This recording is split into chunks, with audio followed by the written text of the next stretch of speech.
आ जाइए। बहुत बहुत स्वागत है आप लोगों का।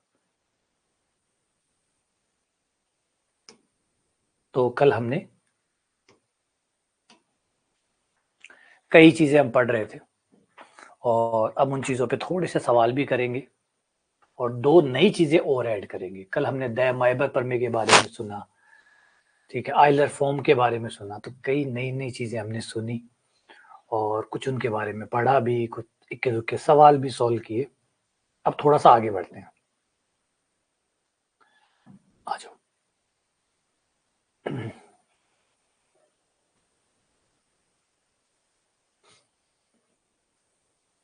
तो कल हमने जो पढ़ा उस पे आ जाते हैं। ये लो। ये रहा एक सवाल, जो कल वाला जो हमने पढ़ा है उस पे एक सवाल ले लेते हैं। कल जो भी हमने पढ़ा है उसके ऊपर कल हमने क्या-क्या पढ़ा था, पहले उसका बारे में थोड़ा-सा ज़िक्र कर लें। कल हम मिले आइलर फॉर्म से कि cos theta plus iota sin theta, cos theta plus iota sin theta को e की पावर आइटा थीटा भी कहते हैं। ये वही होता है, e की पावर आइटा थीटा ही cos theta plus iota sin theta होता है। इसको और छोटा करके अगर आप लिखना चाहें तो e की पावर आइटा थीटा करके भी लिख सकते हैं। इसे आइलर फॉर्म भी कहा जाता है। फिर हमने एक चीज़ पढ़ी द माइबर प्रमेय और ये आप लोगों को मैंने बताया कि जो ध्रुवीय रूप है, ध्रुवीय रूप के क्या फायदे हैं। उन फायदों में से एक फायदा आपको ये गिनाया कि अगर ध्रुवीय रूप में आप बदल लेते हैं तो गुणा करना बहुत आसान हो जाता है। गुणा करना आसान हो जाता है, गुणा करना और भाग देना दोनों आसान हो जाता है। और उसके अंदर फिर ये हमने द माइबर प्रमेय के बारे में जिक्र किया कि द माइबर प्रमेय आपकी पावर को भी इतना आसान कर देती है जैसे आप सिर्फ पावर को सीधा कोण में ले जाके गुणा करने जैसा हो जाता है। एन पावर है, एन पावर जाके cos n theta plus iota sine n theta type से हो जाती है। तो बहुत बहुत आसान चीजें हो जाती है। ठीक है, चलो आओ फिर अब कुछ और चीजें ऐड करते हैं। अभी जो हमने पढ़ा है द माइबर पे, पहले चलो द माइबर पे एक दो सवाल कर लेते हैं। हाँ, आ जाओ आ जाओ, इक्के दुक्के छोटे छोटे सवाल द माइबर पे भी कर लेते हैं और आइलर फॉर्म पे भी कर लेते हैं ताकि समझ में आ जाए। ध्यान से सुनो, समझो, देखो। ये रहा आपका सवाल। y बराबर cos theta plus iota sine theta, ये y का मान है। तो क्वेश्चन पूछ रहा है कि बताओ y प्लस 1/y का मान कितना होगा। अगर y जो है वो बराबर है आपका, y बराबर है cos theta plus iota sine theta और सवाल पूछ रहा है कि बताइए y प्लस 1/y कितना होगा। अब यहाँ पे आप देखो कि द माइबर पर में कैसे काम कर सकती है, द माइबर पर में कैसे काम कर सकती है और करके दिखा दो। द माइबर पर में का सवाल है ये और द माइबर पर में इसमें कैसे काम करेगी वो लगा के दिखाओ। शाबाश।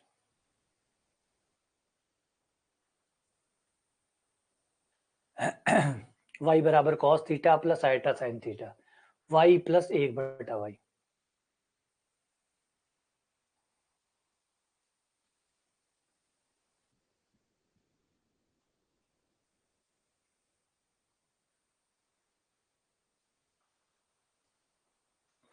तो y plus 1/y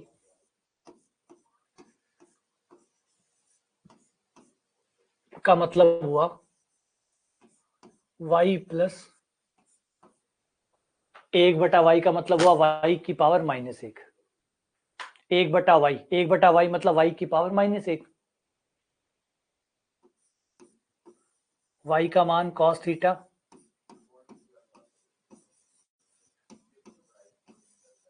iota sine theta,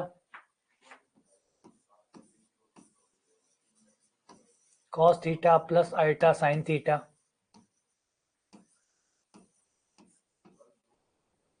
-1।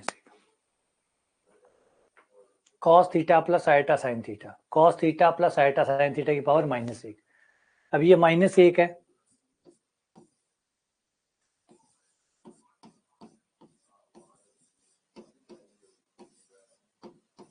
अब हम द माइबर पर में लगाएंगे।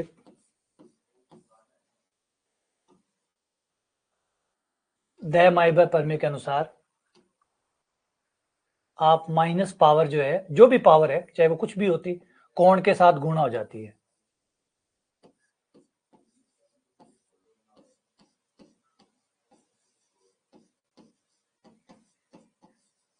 ये लो, ये दे माइबर पर में लग गई, ये दे माइबर पर में लग गई।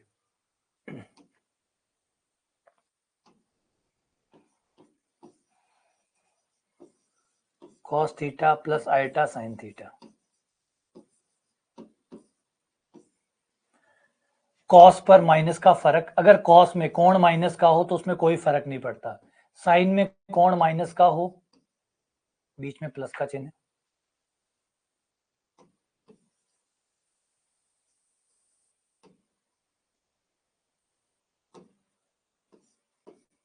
कॉस में माइनस का कोई फर्क नहीं पड़ता, लेकिन साइन में माइनस का फर्क पड़ता है, तो माइनस आगे आ जाएगा, है ना, क्योंकि कॉस में अगर कोण माइनस का हो तो ये कॉस थीटा के बराबर ही होता है, कॉस थीटा के बराबर होता है। साइन थीटा में अगर माइनस हो कोण तो ये माइनस साइन थीटा के बराबर होता है।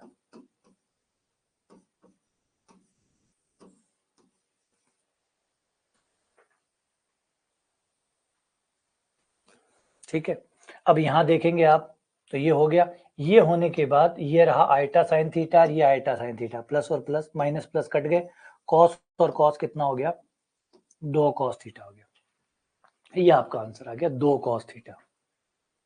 तो यहां पे हमने कौन सी लगा दी, दे माइबर परमे का उपयोग कर दिया, और ये हो गया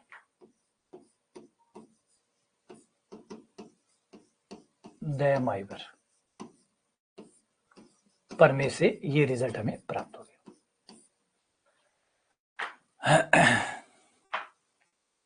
ठीक है, वो कट गया, कॉस कॉस 2 कॉस हो गया, 2 कॉस थीटा हो गया।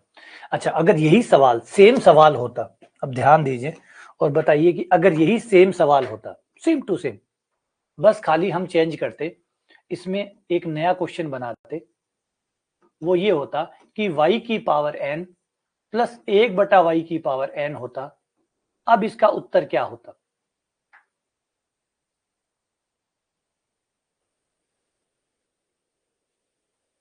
तब क्या होता, y की पावर n प्लस 1/y की पावर n, तो ये क्या होता, तब आंसर क्या आता।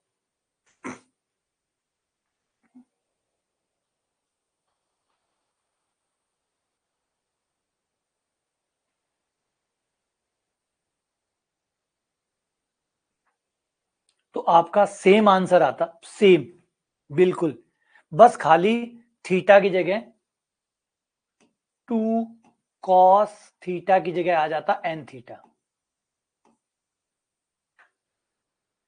अच्छा, ये एन थीटा क्यों आता, देखो, अगर एन पावर होती तो एन पावर यहां भी आती, यहां माइनस एन पावर आती, एन पावर आगे आती तो cos n theta plus iota sine n theta हो जाता, यहाँ पे cos minus n theta minus sine iota n theta, minus बाहर आ जाता, ये दोनों कट जाते, cos n theta cos n theta, 2 cos n theta हो जाते, 2 कॉस एन थीटा बन जाते, तो बस बाकी सब वही रहता, थीटा एन थीटा हो जाता, थीटा एन थीटा हो जाता। तो अब हम यहाँ पे सीख गए हैं, समझ गए हैं कि अगर y प्लस 1/y है, y प्लस 1/y है, तो इसका उत्तर आएगा 2 कॉस थीटा, लेकिन अगर y square plus 1/y square है तो इसका उत्तर आएगा 2 कॉस 2 थीटा। अगर यहां पर ही y cube plus 1/y cube है तो बाकी सब सही चलेगा, कॉस 3 थीटा आ जाएगा। सिमिलरली डैश डैश डैश, अगर हम y की पावर n प्लस 1/y की पावर n पे जाएं तो इसका उत्तर हो जाएगा 2 कॉस n थीटा।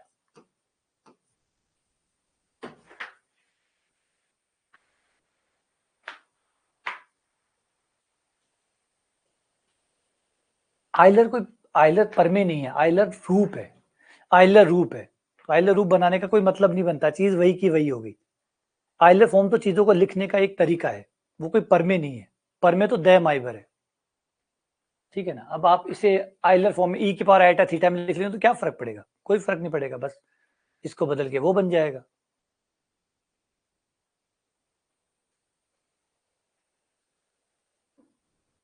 अगला सवाल,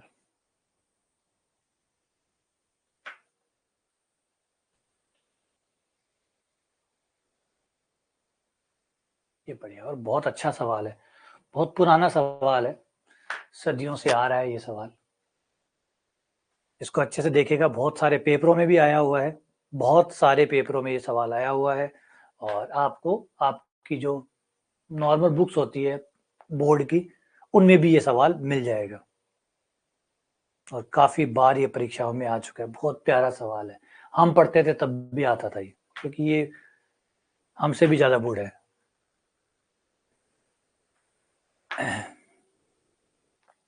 अब ये क्या कह रहा है, पहले सवाल की भाषा समझो।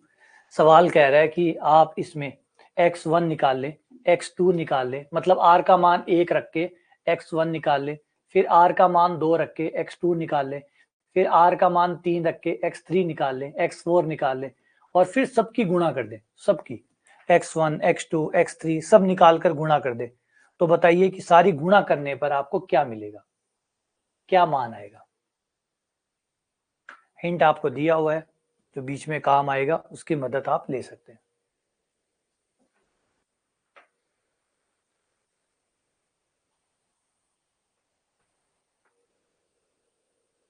बहुत पुराना सवाल है ये, बहुत बहुत बहुत पुराना है, मैं बता रहा हूँ मुझसे भी पुराना है।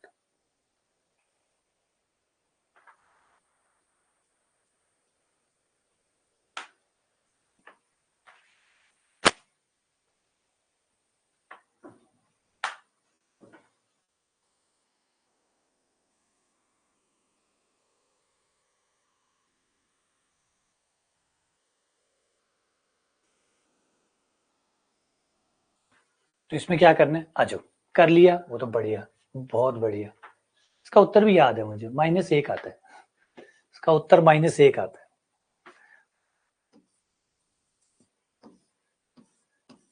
तो ये अच्छे सवाल होते हैं ना, उनके उत्तर याद हो जाते हैं, क्योंकि बार बार निकालते हैं तो याद हो जाते हैं। तो इसका उत्तर आता है -1। हाँ, तो अब आपको करना क्या, आ जाओ मेरे साथ।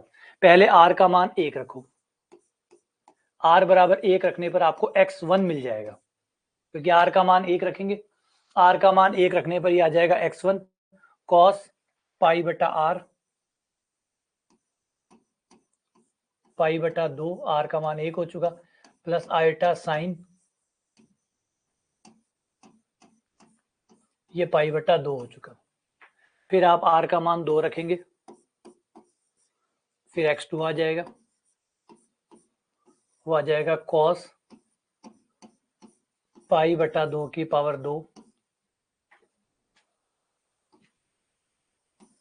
प्लस आइटा साइन पाई बटा 2 की पावर 2, ये x2 आ गया। फिर x3 निकाल लो,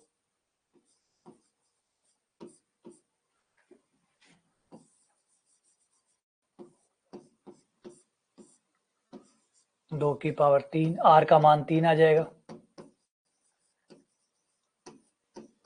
r का मान 1 रखने पर, 2 रखने पर, 3 रखने पर, और ये आते चले जाएंगे ये x4 x5 x6 x7 and so on चलते चले जाएंगे। अगर अब इनकी गुणा करूं, इन सब की गुणा करूं, तो ऑब्वियसली बात है सब के सब धुरी रूप में है, तो गुणा करना मतलब सिर्फ कोण जोड़ने जैसा है।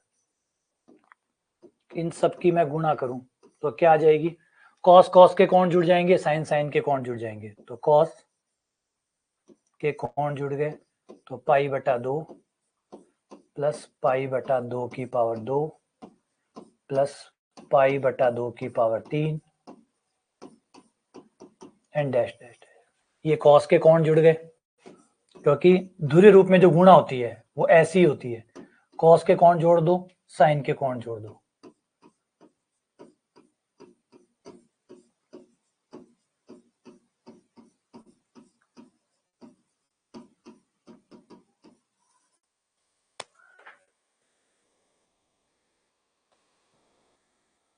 ये आपका आ गया।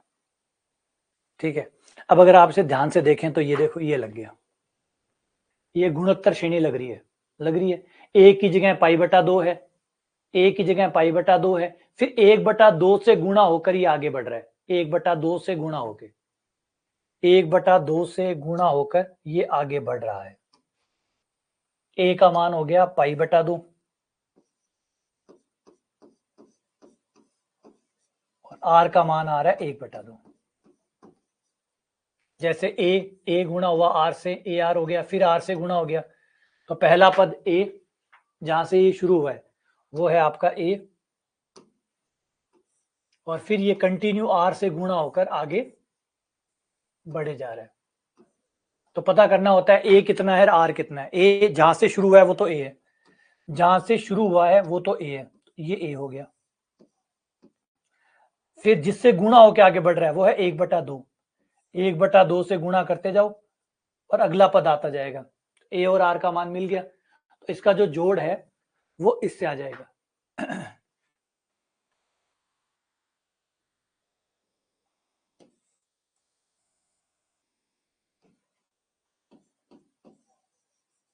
कॉस ए का मान पाई बटा 2 बटा 1 माइनस आर का मान 1/2।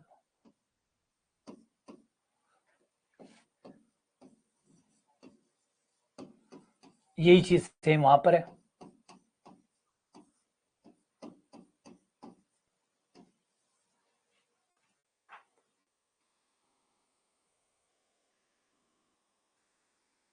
ठीक है,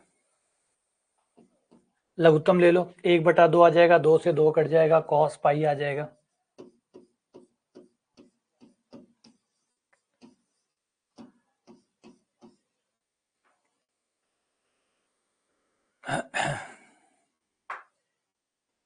ठीक है, कॉस पाई का मान होता है -1, साइन पाई का मान होता है 0। कॉस पाई का मान -1, साइन पाई का मान 0, तो ये आ गया -1 और ये 0 हो गया, तो आंसर आ गया -1।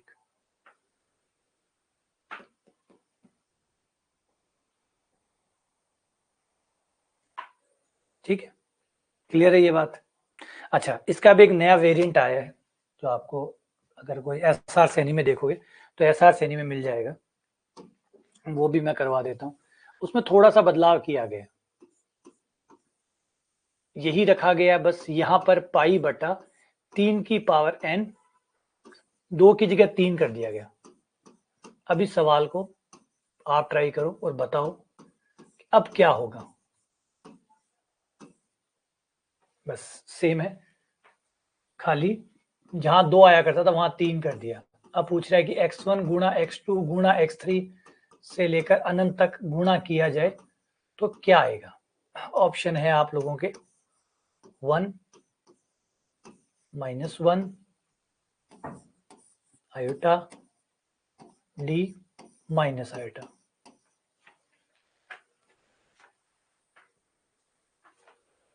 चलो करके बताओ उसको,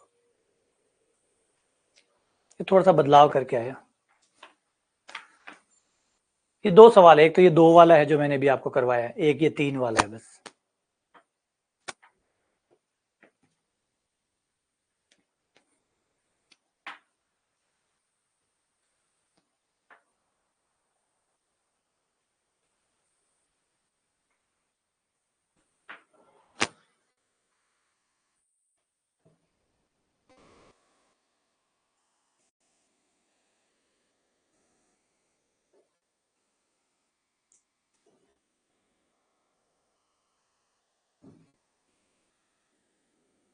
क्या कर रहे हो यार, गलत कर रहे हो आप लोग, करके देखो ना यार, करके देखो। यूं ही चला रहे हो, यूं ही चला रहे हो, करके देखो एक बार। सीधा उत्तर मत दो यार, सीधा उत्तर मत दो, हे प्रभु सुन लो मेरी बात, सीधा उत्तर मत दो, एक बार निकाल के उत्तर दो, उत्तर निकाल के दो। उसका उत्तर -1 आया तो इसका उत्तर भी -1 आ जाएगा।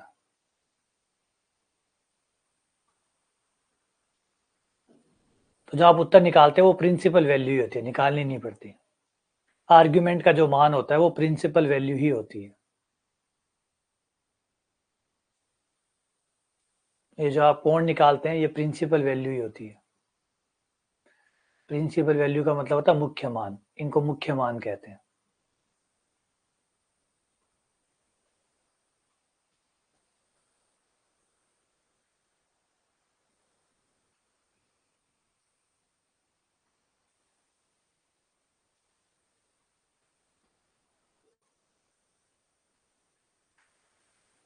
हद हो गई यार, कराने के बाद भी आप गलत करोगे। क्या बदला है मैंने, एक बार बताओ। वही सवाल मैंने सेम का सेम लिया है, खाली 2 की जगह 3 कर दिया। अब 2 की जगह 3 करूंगा तो यहाँ पे 3 आएगा, यहाँ 3 आएगा, लघुत्तम 3 आ जाएगा, 2/3 आ जाएगा, 3 से 3 कट जाएगा, π/2 आ जाएगा, cos 90 प्लस आइटा साइन 90 आ जाएगा। cos 90 का मान 0 हो जाता है, साइन 90 का मान 1 हो जाता है, तो आइटा उत्तर आएगा। कोई -1 दे रहा है, कोई +1 दे रहा है।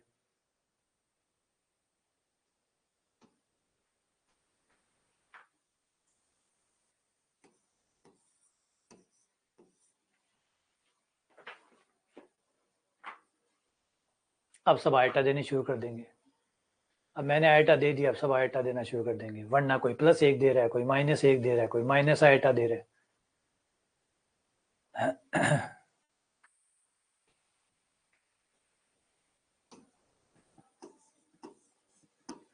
x1 गुणा x2 गुणा x3,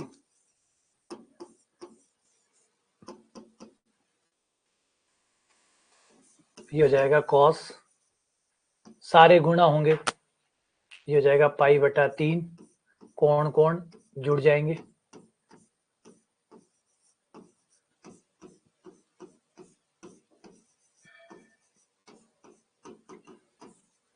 ऐसे ही साइन के कोण जुड़ जाएंगे।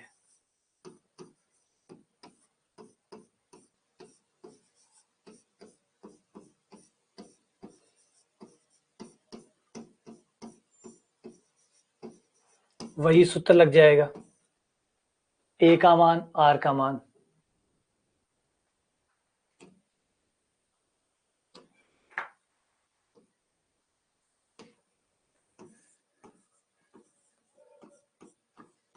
a बराबर π/3, r का मान 1/3।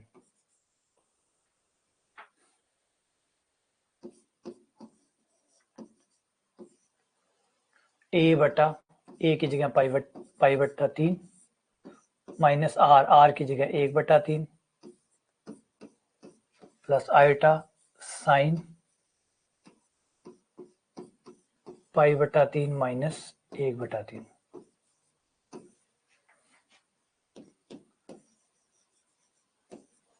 ये π/3 हो गया, ये 2/3 हो गया, पलटने पर 3/2 हो गया, प्लस आइटा साइन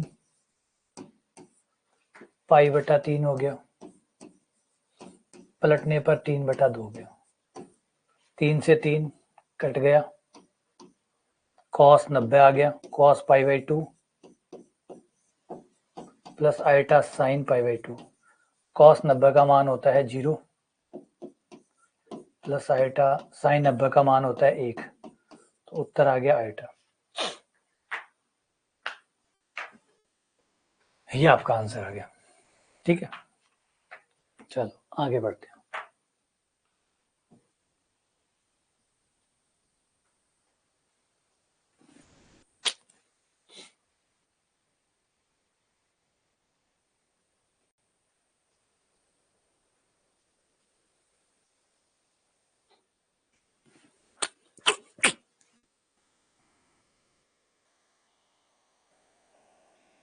अब दैमाइबर प्रमेय की सहायता से हमें ये चीजें सॉल्व करनी है। अब ये देखो 1 प्लस आइटा √3 है, उसकी पावर 100 पावर करनी है।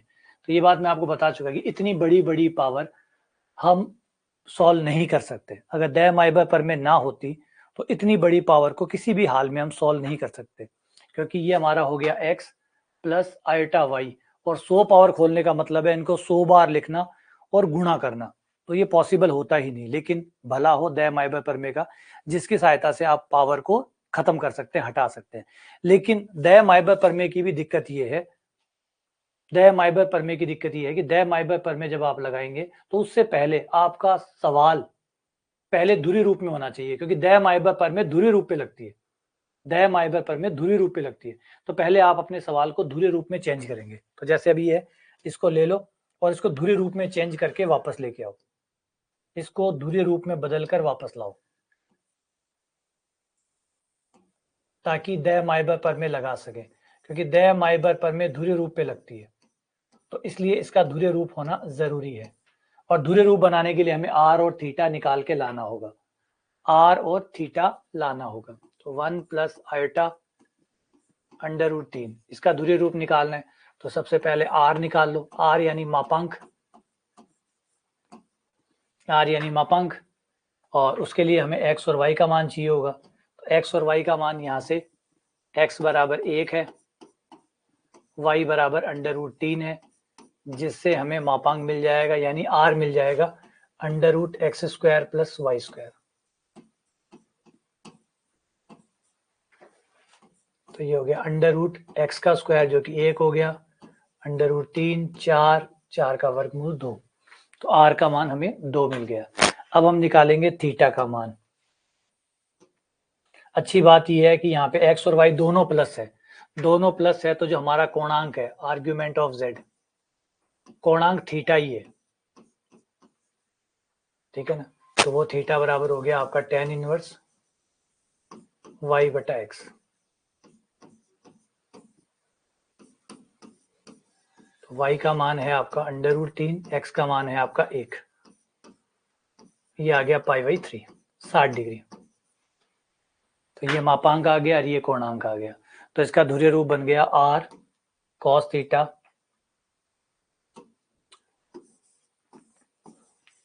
Theta plus eta sign theta.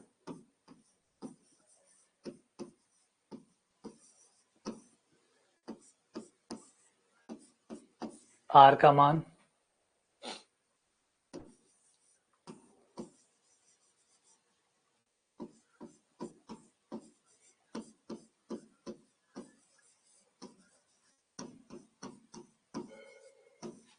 ये बन गया आपका ध्रुवीय रूप। अब ये ध्रुवीय रूप आपको यहाँ पर इसकी जगह पुट करना है, फिर उसके बाद ही आपकी प्रमेय काम करेगी। आ जाओ। तो ये आ गया आपका ध्रुवीय रूप, जो 2 cos π/3 प्लस आयोटा साइन π/3 की पावर 100। ये 100 पावर आपने अब लगाओ, अब 100 पावर आराम से सॉल्व हो जाएगी। देखो बाहर 2 है, 2 को तो 100 पावर देनी ही पड़ेगी, क्योंकि 2 आयलर प्रमेय में नहीं आता, 2 दय-माइबर प्रमेय में नहीं आता। तो 2 को अपना हिस्सा दो और बाहर भेज दो, 2 को तो अपना हिस्सा दो और बाहर भेज दो। अब लगाओ इनके ऊपर, क्योंकि जो दय-माइबर प्रमेय है वो इनके लिए बनी है। तो पहले 2 को उसका हिस्सा दे दिया और उसको भेज दिया, तुम जाओ। अब इन पे दय-माइबर प्रमेय लगाओ, तो 100 जो है वो आपके कोण के साथ गुणा हो जाएगा। तो जैसे ही कोण के साथ गुणा हुआ, ये यहाँ पे आ जाएगा आपका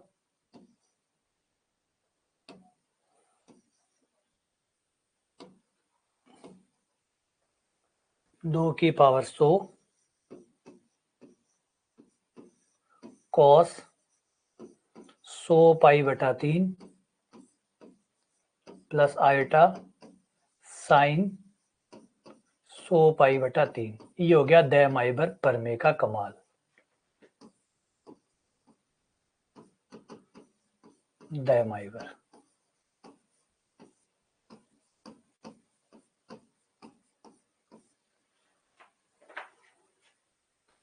अब ब्रैकेट खोल दो, क्योंकि हमारे क्वेश्चन में अभी और बाकी है। हमारा क्वेश्चन कह रहा है कि इसे सॉल्व करने के बाद इसके रियल भाग, इसका रियल भाग निकालो, इसका इमेजिनरी भाग निकालो, फिर दोनों का भाग दो।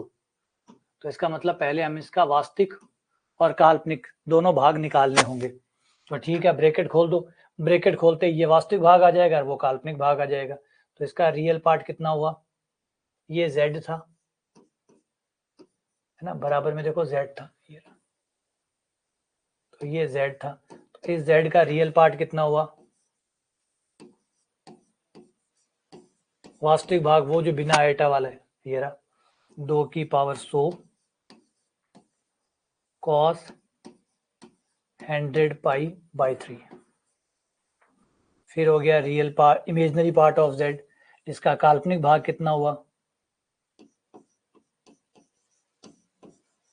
इमेजिनरी पार्ट ऑफ z हो गया हमारा 2 की power 100 into sine 100 pi by 3।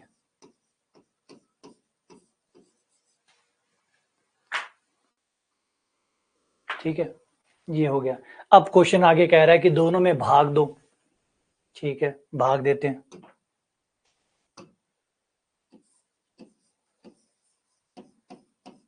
भाग देने के लिए कह रहे हैं, तो रियल पार्ट ऑफ z में इमेजिनरी पार्ट ऑफ z का भाग देना है।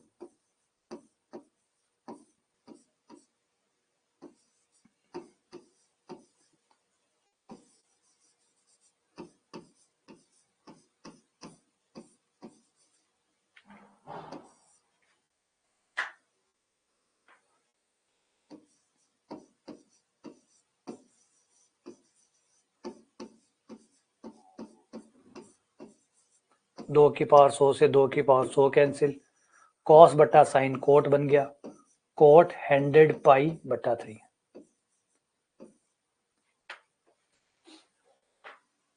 ये हमारा हो गया, लेकिन आंसर अभी तो नहीं आया, क्योंकि अभी जो आंसर आ रहा है वो संख्याओं में आ रहा है, ना कि कोट में आ रहा है। तो कोई बात नहीं, इसको छोटा करते हैं। कोण को छोटा करना, कोण को छोटा करना,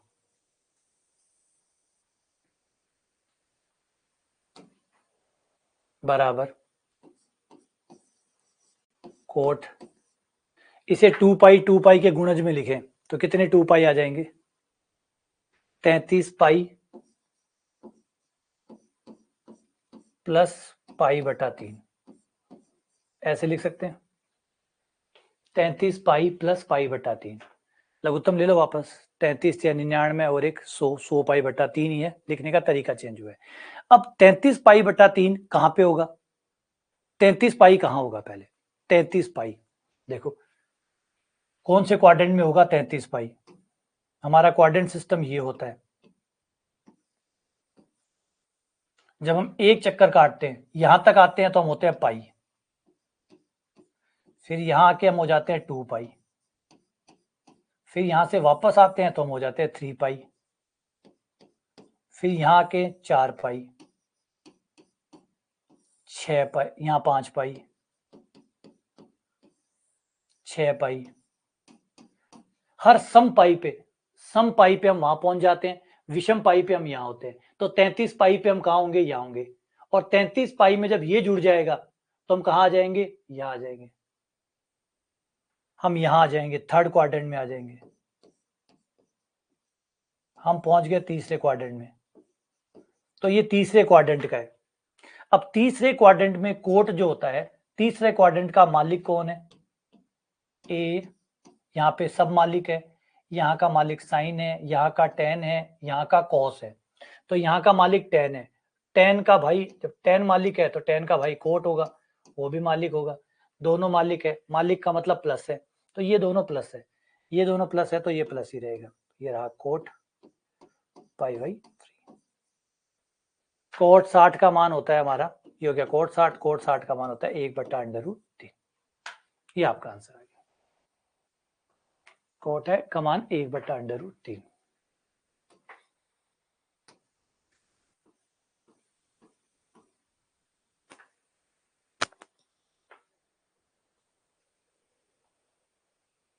हाँ, टेन और कोट पॉजिटिव होते हैं। इस तरीके से ये सॉल्व हो गया, कोट ही है तो प्लस रह गया, कोट ही है तो प्लस रह गया। आगे बढ़ते हैं और बड़ी पावर को सॉल्व करते हैं।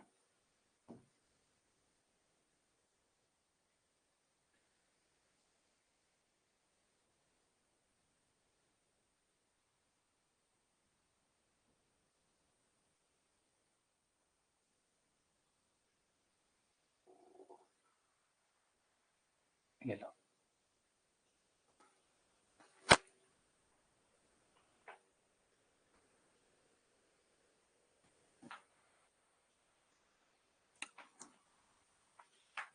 इसमें थीटा का मान बताओ।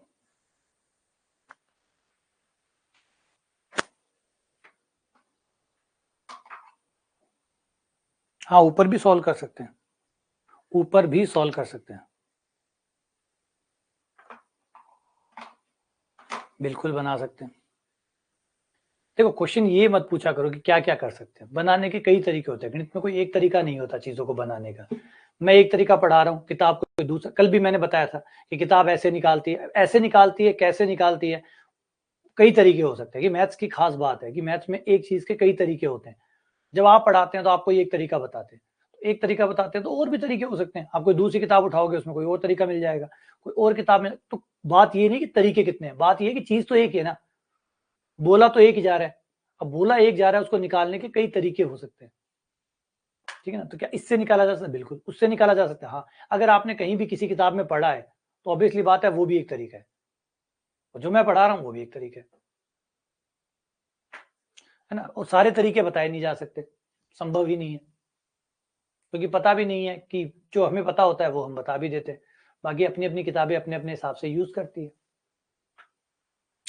तो इस क्वेश्चन को आपको पहले ध्रुवीय रूप में लिखना है, फिर आपको थीटा का मान मिल जाएगा। ध्रुवीय रूप में लिखो, फिर आपको थीटा का मान मिल जाएगा। अब इसे लिखेंगे हम लोग, तो ये हो गया -1 प्लस, बताया था कि जब अंडर रूट के अंदर माइनस हो तो आप इसे ऐसे लिखते हैं, है ना। ये बात शुरुआत के पहले लेक्चर में ही बताई थी कि जब भी अंडर रूट में माइनस आ रहा है तो आप उसे आयटा करके लिखेंगे, ऐसे लिखेंगे, आयटा अंडर रूट टी, ठीक है। ये हो गया। अब इसका हमें ध्रुवीय रूप बनाना है, तो इसका ध्रुवीय रूप बनाना है तो कोणांक और मापांक चाहिए होगा। तो ये रहा x का मान,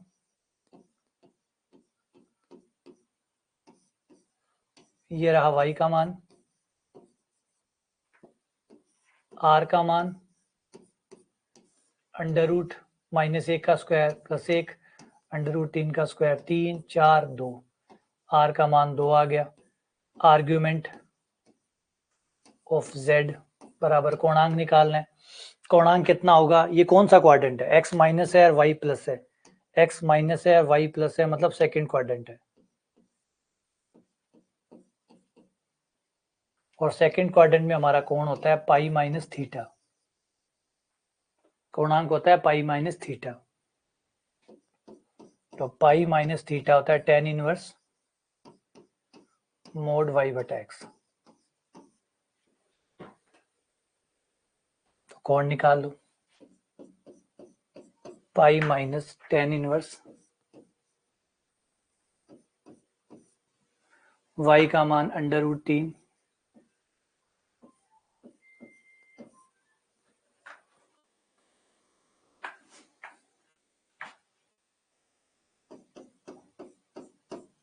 tan inverse under root 3 minus tan का मान अंडर रूट 3 होता है 60 डिग्री पे, पाई/3, ये आ गया 2 पाई/3।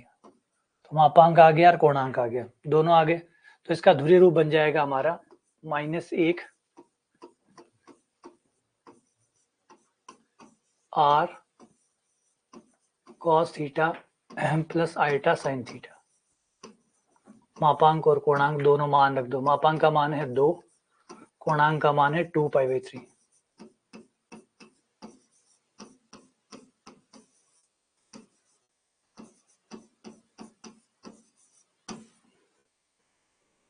ठीक है। अब इसे आइलर फॉर्म में लिखना चाहो तो आइलर फॉर्म में लिख सकते हो, 2 e की पावर आयटा 2 पाई/3, क्योंकि इसे आइलर फॉर्म में e की पावर आयटा थीटा कहते हैं।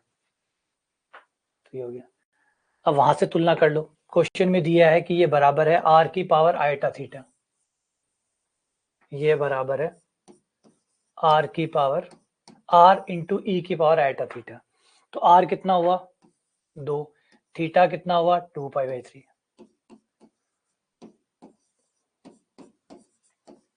और वैसे डायरेक्टली समझ जाओ तो हमसे कोणांक पूछे, है ना, इतनी माथापच्ची करने की जरूरत ही नहीं है। हमसे क्या पूछा, थीटा पूछा है, थीटा कौन है, कोणांक, यानी हमसे कोणांक पूछा है। बस कोणांक निकाल लो, बात खत्म। क्यों लंबा चौड़ा करें, सीधा कोणांक पे फोकस करो और कोणांक बाहर आ जाएगा। ठीक है, ये हो गया। आगे बढ़ते हैं, नई चीज जिसका नाम है स्क्वायर रूट। स्क्वायर रूट है फिर कॉम्प्लेक्स नंबर। ये अभी लास्ट तक इसका बड़ा दबदबा था, स्क्वायर रूट बहुत पूछा जाता था। स्क्वायर रूट बहुत पूछा जाता था, किसी कॉम्प्लेक्स नंबर का वर्गमूल निकालना, कोई कॉम्प्लेक्स नंबर है उसका वर्गमूल निकालना। तो ये फेवरेट क्वेश्चनों में से एक है, स्क्वायर रूट, वर्गमूल निकालना। जैसे आप नॉर्मली रियल नंबर का वर्गमूल निकालते हैं, वैसे ही कॉम्प्लेक्स नंबर का भी वर्गमूल होता है। कोई कॉम्प्लेक्स नंबर आपको दिया गया है और उसे आपको कॉम्प्लेक्स नंबर का जो वर्गमूल है वो आपको निकालना है। कॉम्प्लेक्स नंबर का वर्गमूल आपको निकालना है, अंडर रूट जेड। जेड कोई कॉम्प्लेक्स नंबर है, मान लो एक्स प्लस आइटा वाई है, तो बताना है कि इसका वर्गमूल कितना होगा। वर्गमूल कितना होगा, इसके लिए डायरेक्ट फॉर्मूला है ये रहा। ये थोड़ा फॉर्मूले का ध्यान रखिएगा, कई चीजें इसके अंदर है, कंफ्यूज करती है। तो कैसे, ये लीजिए जेड है आपका, जो भी जेड है आपका, उस जेड का एक वास्तविक भाग होगा और एक काल्पनिक भाग होगा। वास्तविक भाग को हम ए कह रहे हैं, काल्पनिक भाग को बी कह रहे हैं। वास्तविक भाग को ए, काल्पनिक भाग को बी, और उसके मापांक को मोड जेड कह रहे हैं। तो ये सारे मान आपको इसमें डालने हैं। जैसे यहां से शुरू होगा, ये जो अंदर आपका नंबर है जेड, इसका वास्तविक भाग मान लो ए है, काल्पनिक भाग इसका बी है। वास्तविक भाग ए है, काल्पनिक भाग बी है। तो इसका जो मापांक है, इसका जो मापांक है वो मोड जेड मान लो। ए इसका रियल पार्ट हो गया, बी इसका इमेजिनरी पार्ट हो गया, मापांक इसका मोड जेड हो गया। तो ये ए, बी और मोड जेड, ये तीनों पता कर लो और इस फॉर्मूले में मान डाल दो। इस फॉर्मूले में मान डाल दो, सवाल करेंगे तो भी अच्छी से समझ में आ जाएगी। एक बार इस पे थोड़ा फोकस करो खाली। ये देखो, ये अंडर रूट आ गया, मोड जेड, जेड जो भी आपका कॉम्प्लेक्स नंबर है जेड, उसका मापांक निकाल लो, प्लस जो उसका रियल पार्ट है वो जोड़ दो, 2 का भाग दे दो, प्लस आयोटा, इसका मतलब है साइन ऑफ बी। बी का जो भी चिन्ह है वो यहाँ पे लगा दो। बी का जो भी चिन्ह है, बी अगर प्लस का है तो प्लस लगा देना, माइनस है तो माइनस। याद है बी का चिन्ह, बी के चिन्ह का मतलब है ये जो बी है, बी के आगे क्या चिन्ह है, प्लस है या माइनस है। अगर प्लस है तो आपको यहाँ प्लस लगाना है, माइनस है तो आपको माइनस लगाना है, जो भी बी का चिन्ह है वो लगाना है। फिर अंडर रूट वापस जेड का परिमाण, मापांक, जो मापांक हो गया जेड का, माइनस रियल भाग बटा 2। यहाँ पर मापांक में रियल भाग को जोड़ना है, 2 का भाग देना है। यहाँ मापांक में रियल भाग को घटाना है, 2 का भाग देना है। यहाँ जोड़कर 2 का भाग देना है, यहाँ घटा के 2 का भाग देना है, और फिर प्लस बीच में आयटा साइन ऑफ बी आ जाएगा,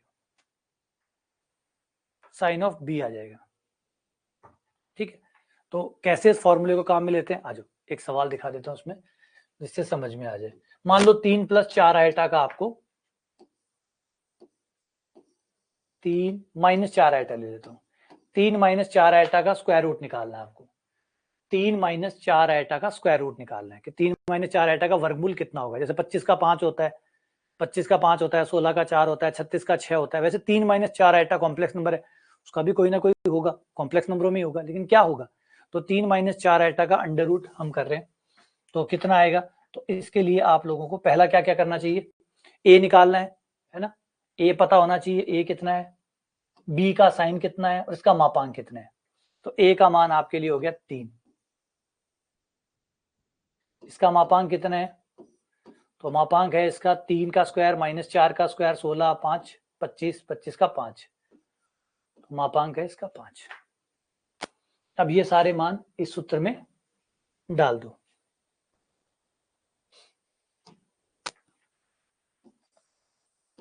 under root mod Z 5 plus A का मान 3/2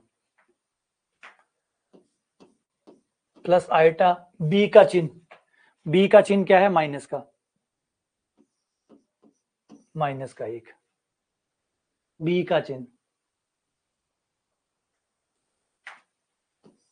अंडर रूट जेड का मान 5 -3/2, 8 8/2 4, माइनस 5 - 3 2/2 1, 2 माइनस आइटा, ये स्क्वायर रूट आ गया 2 माइनस आइटा।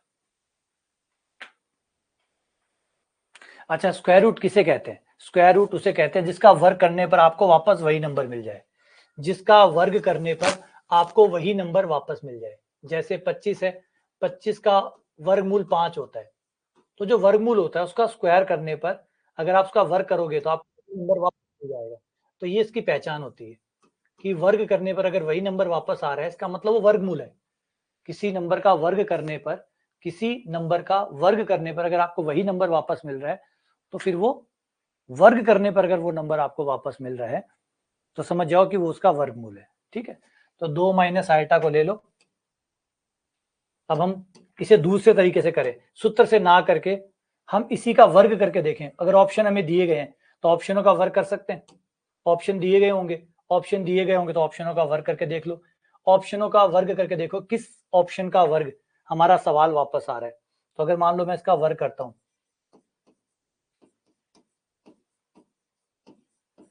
स्क्वायर करने पर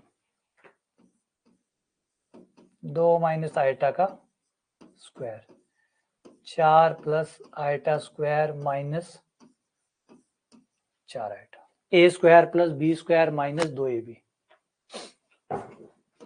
तो ये हो गया 4 आइटा स्क्वायर का मान -1 माइनस 4 आइटा, 3 माइनस 4 आइटा। देखो वापस आ गया।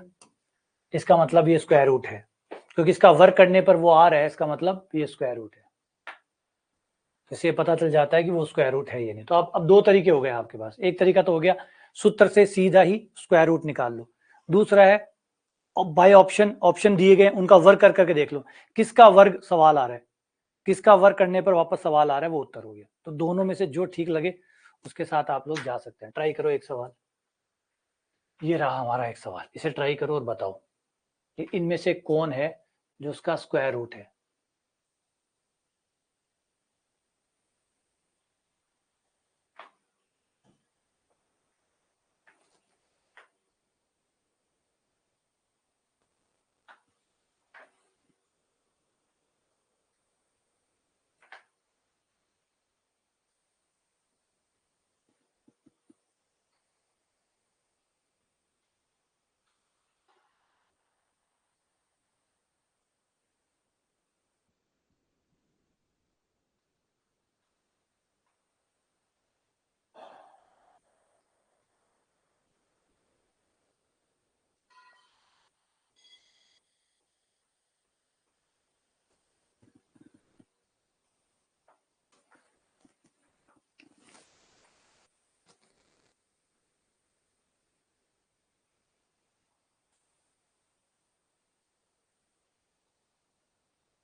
एक तो अगर मेन तरीके से करें तो यहाँ पर हमारा जो नंबर है वो है -8 6 आइटा, जिसमें हमारे ए का मान हो गया -8, जो हमें चाहिए। ए का मान -8 और बी का जो साइन है, बी का जो चिन्ह है वो माइनस का है,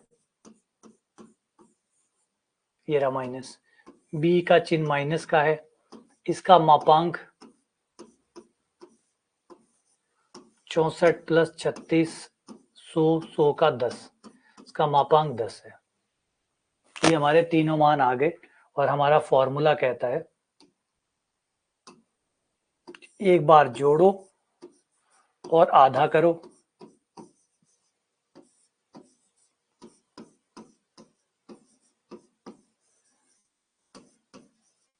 घटाओ और आधा करो, जोड़ो और आधा करो, घटाओ और आधा करो। तो जोड़ो और आधा करो, तो 10 माइनस 8, ये हो जाएगा 10 माइनस 8 बटा 2, बी का चिन्ह माइनस का है, ये हो जाएगा 10 माइनस माइनस प्लस 8 बटे 2 बराबर 10 माइनस 8 2, 2 बटा 1 1 माइनस 18 18 3, तो ये आ गया 1 माइनस 3 आइटम। अच्छा, प्लस माइनस क्यों?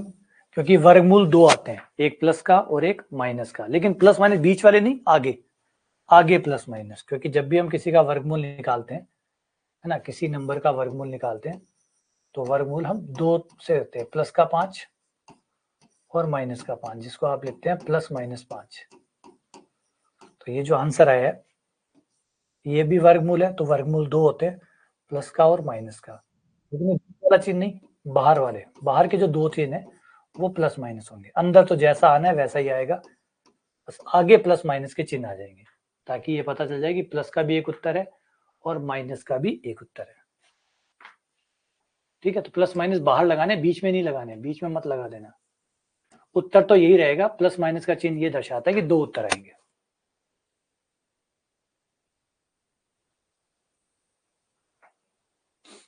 ठीक है,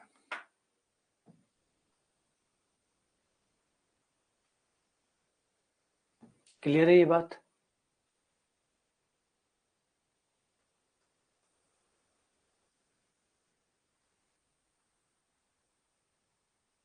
कौन सा कह रहे हैं?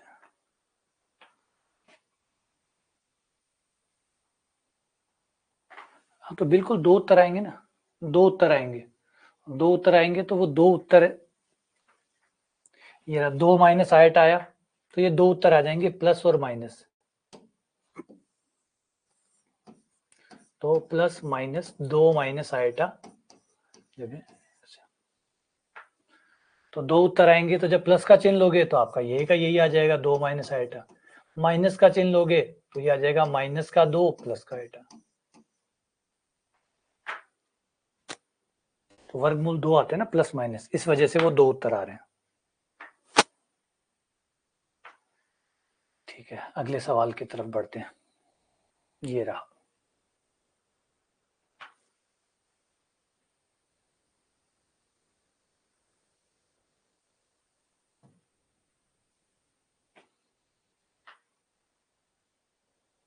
ये क्वेश्चन था,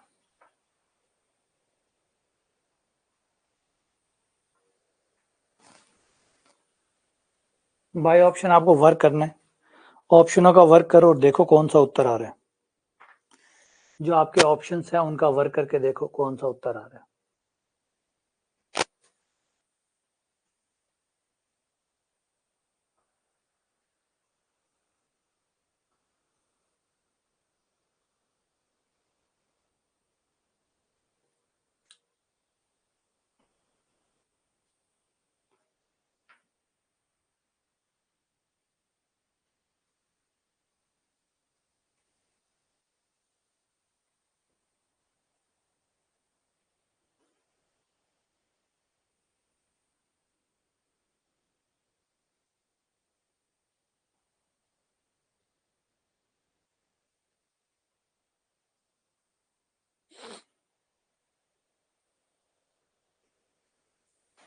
तो यहाँ क्या करना है, यहाँ बाय ऑप्शन भी जो बता रहा था अभी, क्या बाय ऑप्शन कर सकते हो।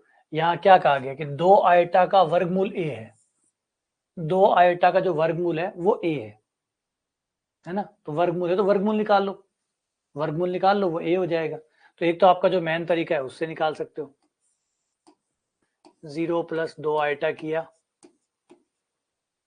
है ना, ए का मान पता किया, ए 0 है, बी 2 है, चिन्ह प्लस का है, मोड जेड 0 का स्क्वायर प्लस 2 का स्क्वायर, 4 4 प्लस 2 2, ये आ गया। ठीक है, अब हमारा फॉर्मूला जो है वो लगा दें, mod z plus a/2 plus iota b का sine mod z minus a बटा 2 और 2 उत्तर।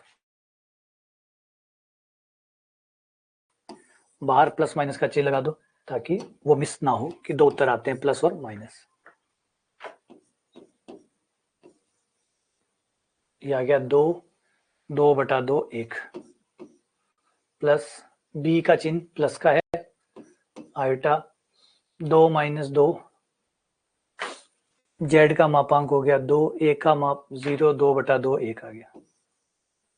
तो ये आ गया प्लस माइनस 1 प्लस आयोटा। ये आंसर आ गया।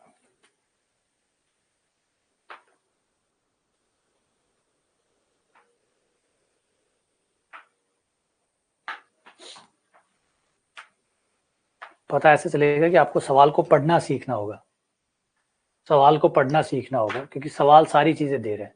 सवाल कह रहा है कि भैया ए जो है, अब ये जो चिन्ह है ना गणित के, इनको पढ़ना होता है कि 2 आयोटा कोई नंबर है, उसका अंडर रूट निकाला गया है, अंडर रूट निकालने के बाद में बराबर आया है क्या ए, इसका मतलब 2 आयोटा का वर्गमूल ए है ना। ये जो गणित के लिखा होता है ना, तो सवाल गणित में लिखता नहीं है। अगर ये 2 + 3 लिखा हुआ है, अब आप पूछो कि कैसे पता चलेगा कि सवाल में जोड़ना है, हमें कैसे पता चलेगा कि जोड़ना है, तो हमें इसलिए पता चलेगा कि यहाँ पे 2 नंबर लिखे हुए हैं, बीच में प्लस का चिन्ह लगा हुआ है, बीच में बराबर का चिन्ह लगा हुआ है, क्योंकि ये पूछ रहा है कि 2 और 3 का जोड़ करने पर बराबर में क्या आएगा।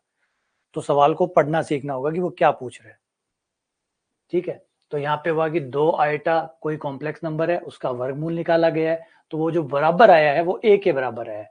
तो बताओ इनमें से कौन सी बात सच है। a के मान दिए गए, इसका मतलब a का मान पूछ रहा है कि a का मान कौन सा है, और ये जो है ये a का मान है। a कौन है, इसका वर्गमूल है, इसका वर्गमूल है, तो अगर हम वर्ग करके देखें तो 2 आयोटा आना चाहिए, है ना। अगर 2 आयोटा का वर्गमूल a है, इसका मतलब a का वर्ग करने पर 2 आयोटा आना चाहिए। तो अगर आप ऑप्शन देखें, इस ऑप्शन का वर्ग हम करें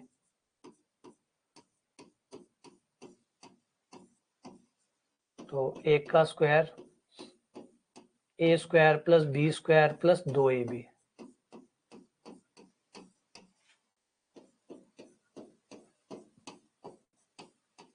1 से 1 कट गया, 2 आयोटा आ गया। हाँ, यही वो नंबर है क्योंकि इसका स्क्वायर करने पर 2 आयोटा आ रहा है। ठीक है, इसका वर्ग करने पर 2 आयोटा आ रहा है, तो ये हमारा आंसर हो गया।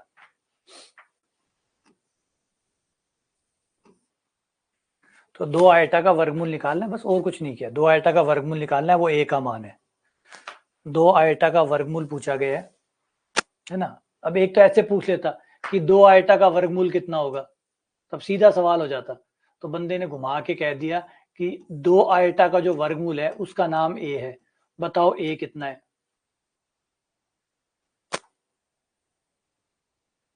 ठीक है ना।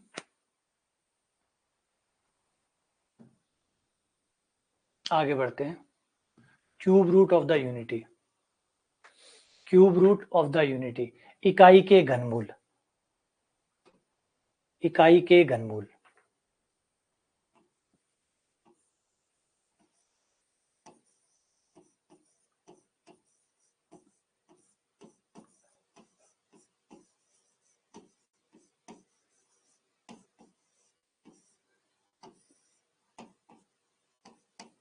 इकाई के घनमूल,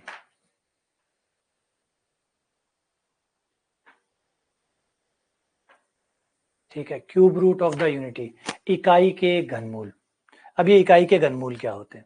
इकाई के घनमूल का मतलब है, अगर इकाई का मतलब होता है एक, यूनिटी मतलब एक, अगर हम एक को लें, ये रहा एक, एक को ले लिया और एक की पावर 1/3 करें, एक की पावर अगर हम 1/3 करें, एक ले लें और एक का घनमूल निकालें, तो एक के 3 घनमूल आते हैं। एक आता है एक, दूसरा आता है ओमेगा, तीसरा आता है ओमेगा स्क्वायर। 3 घनमूल आते हैं। जैसे वर्गमूल निकालते हो तो 2 आते हैं, वर्गमूल 2 आते हैं, घनमूल 3 आते हैं, और उसके बाद में अगर कोई और पावर निकाले 1/4 निकालेंगे तो 4 मूल आएंगे। तो जैसे जैसे आप आगे बढ़ते जाएंगे उतने उतने मूल आते जाएंगे, इसलिए कहा कि क्यूब रूट, घनमूल 1/3 पावर करने पे जो उत्तर प्राप्त होंगे वो कितने होंगे, वो कौन कौन से होंगे, तो 3 उत्तर आपको यहाँ पे प्राप्त होंगे, 3 उत्तर आपको प्राप्त होंगे। तो एक आएगा 1, एक आएगा ओमेगा, एक आएगा आपका ओमेगा स्क्वायर। ये क्या है ओमेगा, क्या है ओमेगा, ये देखो ये रहा, इसे कहते हैं ओमेगा। एक तो एक होता ही है, उसको तो पहचानने में कोई दिक्कत ही नहीं है, एक तो एक है ही। ओमेगा ये होता है -1/2 प्लस आयटा √3/2, ये ओमेगा होता है। इसका स्क्वायर करोगे तो ओमेगा स्क्वायर आ जाएगा, जो कि ये आएगा, ये ओमेगा स्क्वायर है। इनका ध्रुवीय रूप होता है e की पावर 2 पाई आयटा/3, e की पावर 4 पाई आयटा/3, ये इनके ध्रुवीय रूप होते हैं। अगर हम इन्हें cos थीटा sin थीटा में लिखना चाहें तो ऐसे लिख सकते हैं, और इस तरीके से एक्स वाई के पदों में लिखना चाहें तो ऐसे लिख सकते हैं। ये इकाई के घनमूल होते हैं। कैसे निकलते हैं, आओ पहले हम इसे निकालते हैं, व्युत्पन्न करते हैं, ताकि ये बातें समझ में आए, क्योंकि ये बहुत महत्वपूर्ण टॉपिक है। क्यूब रूट, इकाई के घनमूल, इकाई के घनमूल, आपको इससे जरूर एक सवाल जो है ना वो मिलता ही मिलता है। बहुत प्यारा टॉपिक है, और भी चीजों में काफी बार मिलता है। आओ इसके ऊपर थोड़ी सी चर्चा करते हैं। मान लो मुझे इकाई के घनमूल निकालने, पहले तो मुझे ये समझना होगा कि इकाई के घनमूल 3 क्यों आते हैं। जब आप वर्गमूल निकालने जाते हैं, जैसे आपने 1 के वर्गमूल निकाले, तो 1 के 2 वर्गमूल आएंगे, प्लस का 1 और माइनस का 1, क्योंकि वर्गमूल का मतलब होता है अंडर रूट। इसका मतलब ये है कि आप 1 का वर्गमूल निकाल रहे हैं, 1 के वर्गमूल 2 आएंगे, प्लस का 1 और माइनस का 1, यानी वर्गमूल 2 आते हैं। जब आप किसी नंबर का वर्गमूल निकालते हैं, अभी हम लोगों ने निकाला है, अभी जस्ट थोड़ी देर पहले हमने निकाला, तो वर्गमूल निकाला था तो 2 वर्गमूल आए थे, जब वर्गमूल निकाले थे तो 2 आए थे, तो घनमूल 3 आएंगे। ऐसे ही आगे बढ़ेंगे तो और ज्यादा आते जाएंगे। तो घनमूल निकालेंगे 1 की पावर 1/3, जब आप निकालेंगे तो इसके 3 उत्तर आएंगे, 3। पहला उत्तर आएगा 1, दूसरा उत्तर आएगा ओमेगा, जिसको हम ओमेगा कह रहे हैं क्योंकि काफी बड़ा है, बार बार बोला नहीं जाता, इसलिए छोटा नाम रख लिया ओमेगा, ओमेगा स्क्वायर। ये 3 घनमूल आपको प्राप्त होते हैं, 1 ओमेगा, ओमेगा स्क्वायर। देखिए ओमेगा नहीं कुछ है, ओमेगा एक नंबर है जिसका नाम ओमेगा है, जैसे 3.1415 का नाम पाई है, तो वैसे ही जो संख्या होती है उसका नाम हमने छोटा नाम रख दिया, बोलने में आसानी हो। तो वो जो -1/2 प्लस आयटा √3/2 जो है, उसका नाम है ओमेगा, और उसके स्क्वायर का नाम है ओमेगा स्क्वायर। तो वो उसके छोटे नाम है ताकि बोलने में आसानी हो। तो एक के घनमूल निकालेंगे तो एक के 3 घनमूल आएंगे, 1 ओमेगा, ओमेगा स्क्वायर, जिसमें से ये तो रियल है, इसमें कहीं आयटा नहीं है, ये एकदम रियल है ना, प्योर रियल, शुद्ध वास्तविक है, इसमें कोई आयटा वायटा नहीं है। जबकि ये दोनों कॉम्प्लेक्स है, इनमें वास्तविक भाग भी है, इनमें काल्पनिक भाग भी है। ये कॉम्प्लेक्स नंबर है, सम्मिश्र संख्याएं हैं, ये दोनों की दोनों सम्मिश्र संख्याएं हैं, दोनों में वास्तविक भाग भी है, काल्पनिक भाग भी है, और ऊपर वाला प्योरली रियल है, एकदम रियल, कोई आयटा वायटा नहीं है। तो इकाई के जब आप घनमूल निकालते हैं तो एक घनमूल आपका शुद्ध वास्तविक आता है, एक शुद्ध वास्तविक आता है, 2 सम्मिश्र आते हैं। अच्छा कैसे निकलता है, आ जाओ वो निकाल के दिखाता हूँ। पहले मैं आपको ये निकाल के दिखाता हूँ, एक के जो है ना, एक का वर्गमूल निकाल के दिखाता हूँ, फिर मैं आपको एक का घनमूल निकाल के दिखाता हूँ। पहले एक का वर्गमूल, इकाई के वर्गमूल,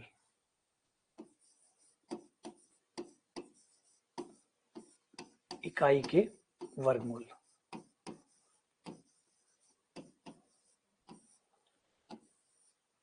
एक की पावर 1/2। माना कि इकाई का वर्गमूल निकालेंगे, हमें नहीं पता कि क्या उत्तर आएगा, तो हमने मान लिया कि जो भी उत्तर आएगा वो x होगा। माना जो उत्तर आएगा वो x होगा, इकाई का वर्गमूल निकालेंगे, मान लो, अब आपको पता है तो ठीक है, नहीं पता तो मान लेते हैं x होगा, मान लिया। दोनों तरफ वर्ग करने पर,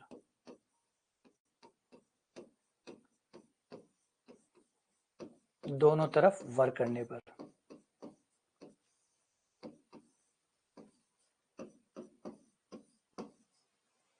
दो से 2 पावर कट गई, यहाँ 1 आ गया, एक्स स्क्वायर बराबर 1 आ गया, एक को इधर ले आओ,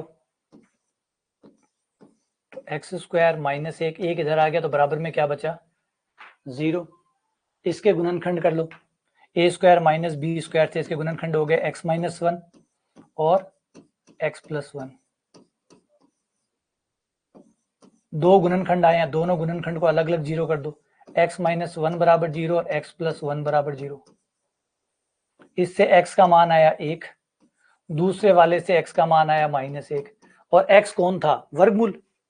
x कौन था? 1 का वर्गमूल। तो 1 के 2 वर्गमूल आए, प्लस का 1 और माइनस का 1, क्योंकि यही तो है ना, हम क्या निकाल रहे थे? 1 के वर्गमूल, और क्या कहा था? x। तो x के तो 2 मान आए हैं, प्लस माइनस 1। तो 1 के वर्गमूल होते हैं प्लस का 1 और माइनस का 1। इसलिए जब आप 1 के वर्गमूल निकालते हैं तो 1 के 2 वर्गमूल आते हैं, प्लस का 1 और माइनस का 1। अब इसी चीज को आगे बढ़ा के घनमूल की तरफ चलते हैं कि घनमूल 3 कैसे आते हैं, और यही 3 क्यों आते हैं, यही 3 क्यों आते हैं। तो इकाई के घनमूल,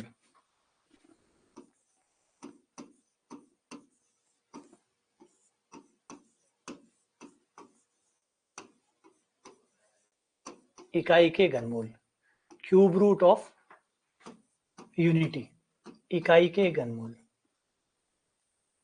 इसके भी मूल हमें नहीं पता, मान लो इसके जो भी मूल आए उनका नाम y रख लेते हैं, या z रख लेते हैं, या x रख लेते हैं, जो नाम देना चाहो वो दे सकते हो। दोनों तरफ घन करने पर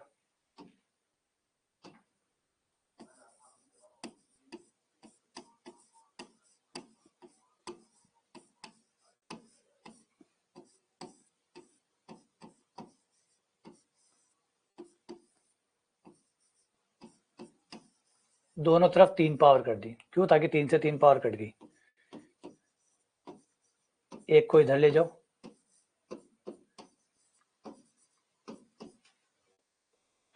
तो ये y क्यूब -1 आ गया।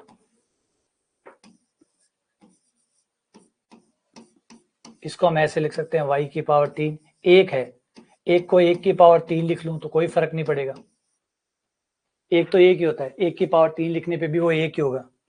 अब यहां मैं अगर फॉर्मूला एक लगा दूं जो मेरा कहता है कि a की पावर 3 माइनस b की पावर 3 बराबर होता है a माइनस बी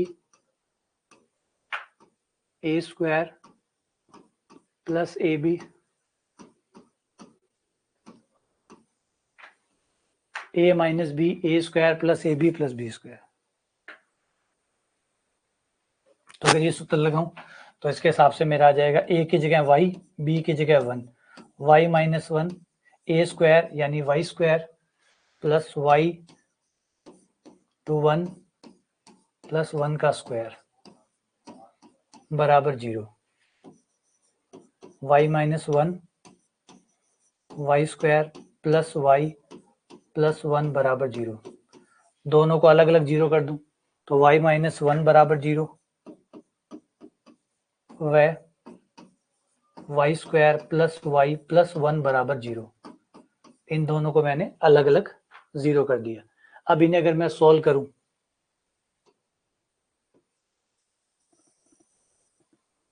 तो इन्हें सॉल्व करने पर मेरा y का मान आ जाएगा, इससे तो मेरा y का मान आएगा 1, एक उत्तर तो आ गया 1। बाकी 2 उत्तर आपको यहां से निकालने पड़ेंगे श्रीधराचार्य लगाकर। यहाँ पे श्रीधराचार्य लगाओगे तो y बराबर minus b plus minus under root b square minus 4ac बटा 2 गुणा 1। तो y बराबर -1 प्लस माइनस 1 माइनस 4 माइनस का 3 हो गया, माइनस की जगह 8 आ गया बटा 2। ये 2 उत्तर आ गए। इन 2 उत्तर को, एक उत्तर को ओमेगा कहेंगे और एक उत्तर को ओमेगा स्क्वायर कहेंगे। इनमें से एक उत्तर को आप ओमेगा कहिए और दूसरे को ओमेगा स्क्वायर कहिए।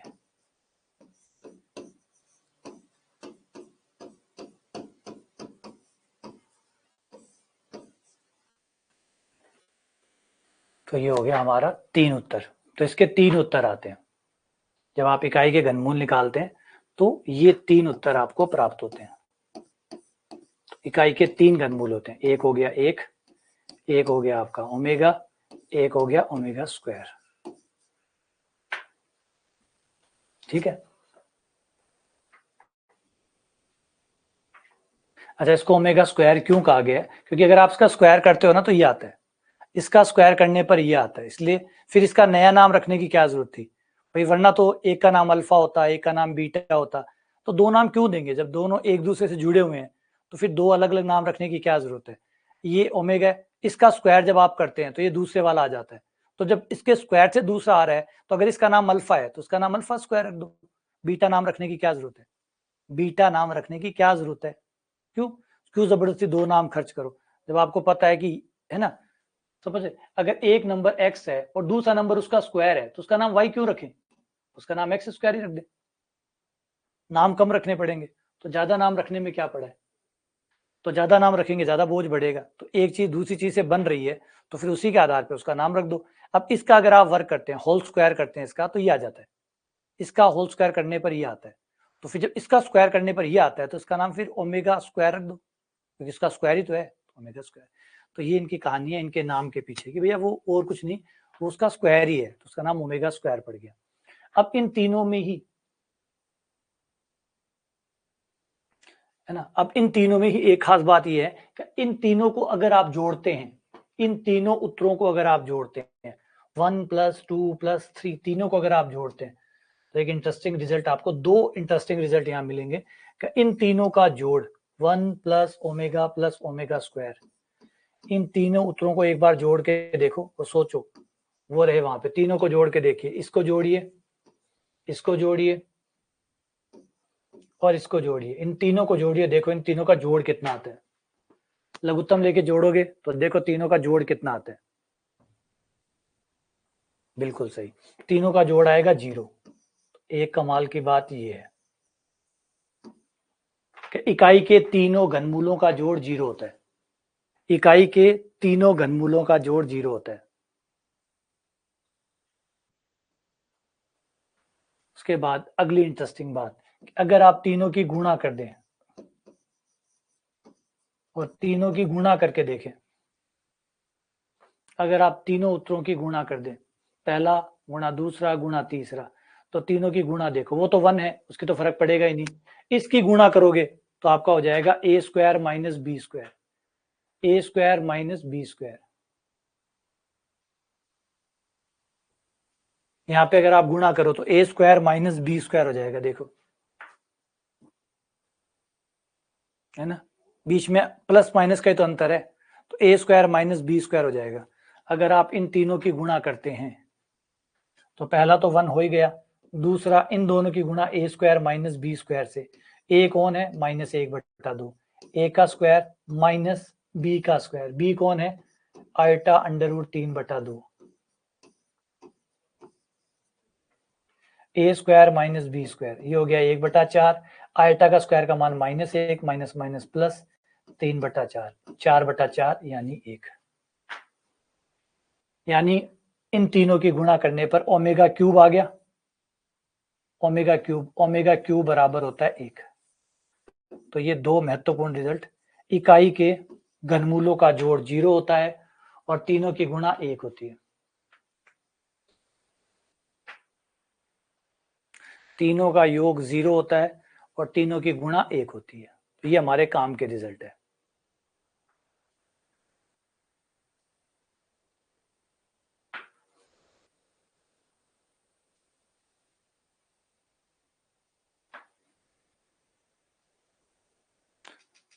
ठीक है, ये कुछ काम की बातें। अब इन काम की बातों में कुछ और काम की बातें जोड़ देते हैं। एक चीज आप देखेंगे कि इन सबका मापांक, इन सबका मापांक 1 है, मापांक चाहे कोई से का भी निकाल लो, मापांक सबका 1 है, मापांक सबका 1 है, एक का मापांक तो 1 होना ही होना है। ओमेगा का मापांक निकाल लो,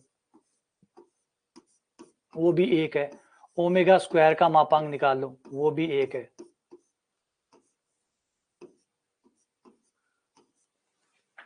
तीनों का मापांक 1 है, यानी तीनों ही जो आपके मूल है, इकाई के जो तीनों घनमूल है, ये तीनों मूल बिंदु से बराबर दूरी पर है, तीनों ही मूल बिंदु से बराबर दूरी पर है, बराबर बराबर दूरी पर है, ना कोई कम दूरी पर है ना कोई ज्यादा, क्योंकि मापांक का मतलब दूरी, मापांक का मतलब दूरी। तो अगर हम इन्हें तल पे दिखाएं, सम्मिश्र तल पे इनको चित्र में बनाएं, तो ये तीनों ही मूल बिंदु से बराबर दूरी पर है।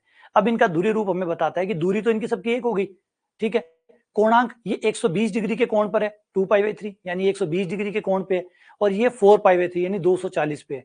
ये 120 पर है, ये 240 पर है, और ये 1 है। 1 है मतलब रियल है, रियल है मतलब रियल लाइन के ऊपर है।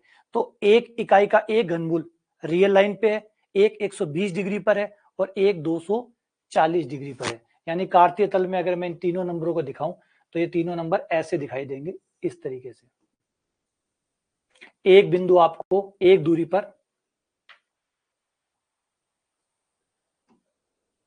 यहां मिलेगा, ये 1। ओमेगा आपको मिलेगा इससे 120 डिग्री का कोण बनाते हुए। दूरी उसकी भी एक होगी, इसकी दूरी एक है, उसकी दूरी भी एक होगी। ओमेगा आपको 120 डिग्री पर मिलेगा। ओमेगा स्क्वायर आपको 120 240 पे मिलेगा।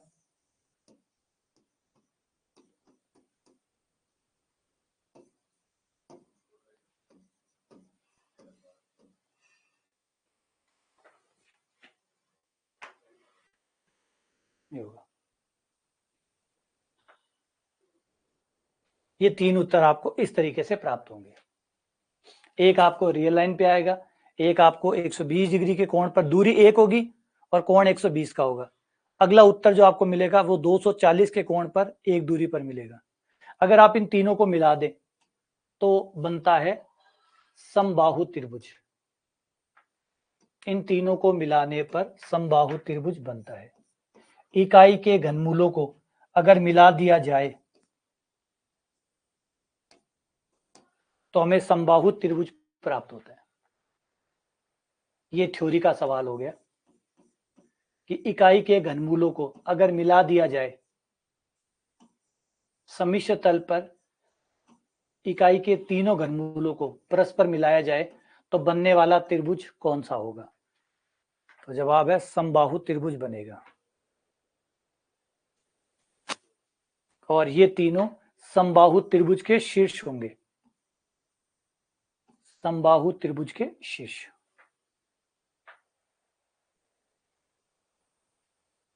तो ये होता है क्यूब रूट ऑफ यूनिटी। आ जाओ अब इन पे देखते हैं सवाल कैसे कैसे पूछे जाते हैं, किस किस टाइप के सवाल इनके बारे में पूछे जाते हैं। पहला सवाल ये लो,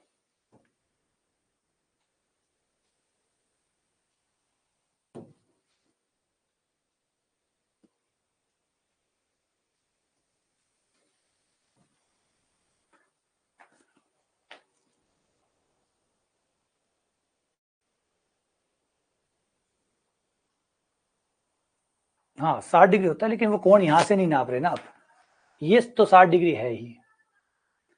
आप फिर मिक्स मत किया करो, चीजों को मिक्स कर देते हो दिक्कत हो जाती है। आप चीजों को मिक्स कर देते हो तो दिक्कत हो जाती है। थोड़ा सा ध्यान दो, फोकस करो, है ना। आपका फोकस ना होना बेवकूफी है। ये वाला कोण 60 होता है, ये कोण थोड़ी होता है, ये वाले कोण 60 है, ये कोण 60 है, ये वाले कोण 120 है। इनका क्या लेना देना, इनका क्या लेना देना? ये तो केंद्रक पे है, या अंत केंद्र है या परिकेंद्र है, इस पे बन रहे कोण, तो इन पे तो बनेंगे, है ना। समबाहु त्रिभुज ने ये थोड़ी कहा था कि केंद्रक पे 60 बनना चाहिए। समबाहु त्रिभुज ने कहा था शीर्षों पे 60 बनना चाहिए, तो शीर्षों पे 60 बन रहा है, जाके नाप लो। ये जो भुजाएं इनके कोण है 120 डिग्री पे, इनका क्या लेना देना है? ये तो होंगे ही होंगे। कोण देखो किस कोण की बात हो रही है। समबाहु त्रिभुज ने ये नहीं कहा है कि कहीं भी बना लो 60 ही बनेगा, बाहर बनाओ, छत पे बनाओ, घर पे बनाओ।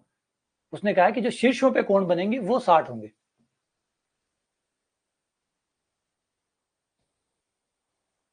रिपीट, समबाहु त्रिभुज ने जो कहा है वो ये कहा है कि शीर्षों के ऊपर जो कोण बनेंगे वो 60 होंगे। उसने ये नहीं कहा कि कहीं भी दुनिया में बनाओगे 60 ही बनेंगे।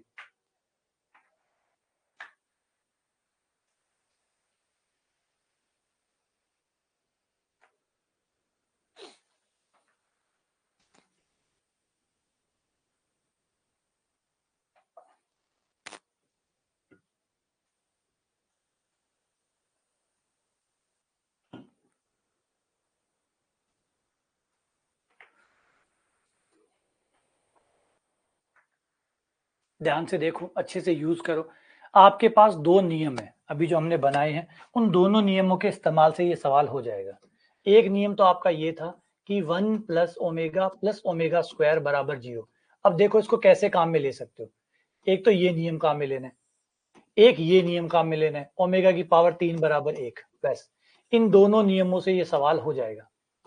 अब बात ये है कि नियम तो दो है, लेकिन काम में कैसे लोगे? खेल तो काम में लेने का है, सही से काम में कैसे लोगे इसे? सही से इसको काम में कैसे लोगे? देखो कहां पे तार जुड़ रहे हैं, कहां पे तार जुड़ रहे हैं जहां पर आप इन्हें काम में ले सकते हैं। बोला बन रहे हैं, बिल्कुल बन रहे हैं। ध्यान से देखो बन रहे हैं, ध्यान से देखो। ये देखो ये रहा एक है, बोला हाँ है। ये माइनस है वो तो नहीं चलेगा। फिर है ओमेगा स्क्वायर, बोला ठीक है। तो 1 प्लस ओमेगा स्क्वायर, इसकी जगह हम वहां से मान रख सकते हैं। 1 प्लस ओमेगा स्क्वायर का मान है बराबर माइनस ओमेगा। इससे ये भी बन सकता है 1 प्लस ओमेगा स्क्वायर बराबर माइनस ओमेगा, तो इसकी जगह माइनस ओमेगा आ जाएगा। तो माइनस ओमेगा ये और इनका और माइनस ओमेगा आ गया, तो ये माइनस ओमेगा की पावर पूरे की पावर होल 5। अब आगे चलो, आगे फिर आ गया, देखो ये माइनस में है लेकिन ये दो तो ठीक है ना, प्लस में है 1 प्लस ओमेगा। तो यहाँ से 1 प्लस ओमेगा का मान निकाल लो। तो 1 प्लस ओमेगा बराबर आएगा minus omega square. 1 plus omega बराबर माइनस ओमेगा स्क्वायर।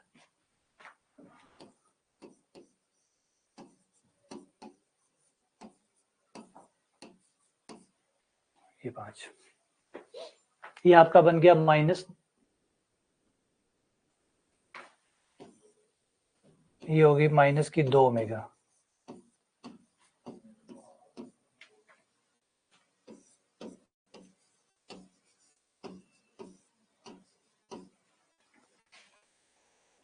माइनस 2 की पावर 5 माइनस का 32 हो गया, ओमेगा की पावर 5, ये भी हो गया माइनस का 32,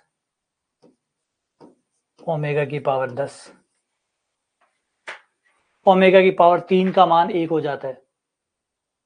माइनस का 32 कॉमन निकाल लो और ओमेगा भी निकल रहा है, वो भी कॉमन निकाल लो। ओमेगा की पावर 5 कॉमन आ रहा है, ये हो जाएगा 1 प्लस ओमेगा की पावर 5। ठीक है, अब ओमेगा की पावर 5 को आप लिख सकते हैं ओमेगा की पावर 3 गुणा ओमेगा की पावर 2। 5 पावर को 3 पावर 2 पावर लिख सकते हैं, 3 पावर 2 पावर। ऐसा क्यों लिखा? क्योंकि ओमेगा की पावर 3 का मान 1 होता है, तो वो हम 1 लिख सकते हैं।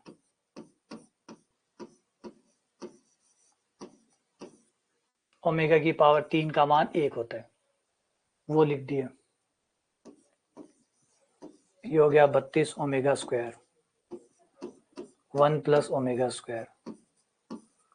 अब 1 प्लस ओमेगा स्क्वायर का मान फिर से 1 प्लस ओमेगा स्क्वायर बराबर है माइनस ओमेगा।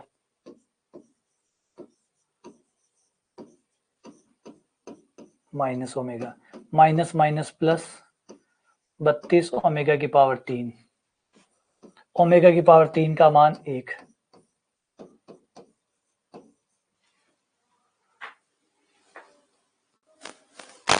तो आंसर आ गया 32।